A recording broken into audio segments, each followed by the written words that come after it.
Ngayon nga ay nandito tayo sa bagong food trip. Kaya tara! Ngayon nga ay nandito tayo sa The Original Digman Halo-Halo. Ito lang naman yung isa sa mga legendaring halo-halo dito sa Pilipinas. Kuya Boy, ako yung anak na may-ari ng halo-halo. Itatanong nyo, kailan nagsimula itong halo-halo na ito?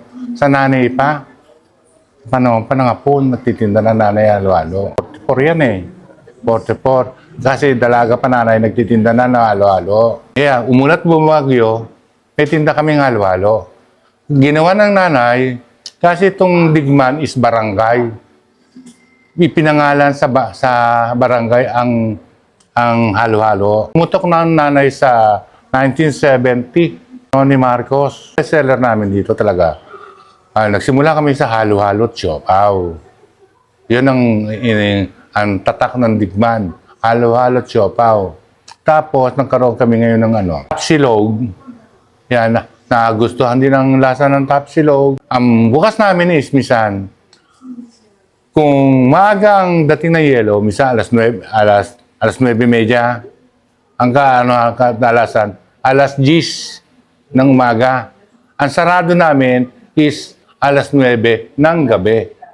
Dahil buhat na nagkaroon ng pandemya, inagahan ang pagsasara ng munisipyo. 82 Rubio Street, Kaingin, Digman, Bacoor, Cavite. So what's up mga tawista? Ngayon nga ay nandito tayo sa may Original Digman Halo-Halo. Dito nga yan sa may barangay ng Digman, Kaingin. Para tikman itong kanilang mga pangmalakasang halo-halo syempre. At itong siopaw nga oh.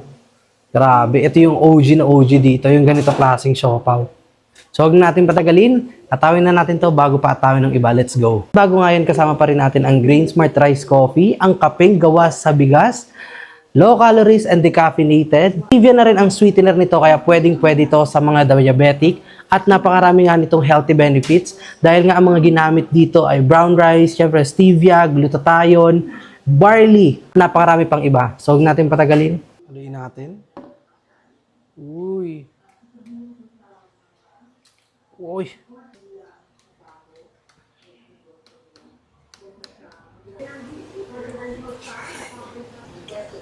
Ito na nga ata yung pinakaunang halo-halo sa sa Pilipinas ata. Pasok na pasok. So titikman naman natin itong OG na siopaw nga. Ayan, ito yung masarap dito. 30 pesos. Tama ba? 30 pesos. Ayan Uy. Tapos, yung kanilang sauce. Wow! Tikman na natin to.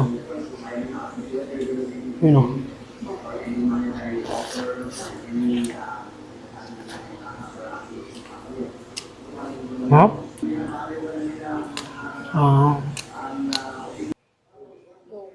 So, paano mga tawista, hindi ko na nga patatagalin at uubusin ko muna to. Huwag na rin patagalin. Balikan nyo na nga itong Original Digman Halo-Halo. Hanggang sa susunod na food trip.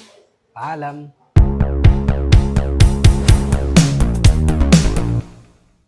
Hataw!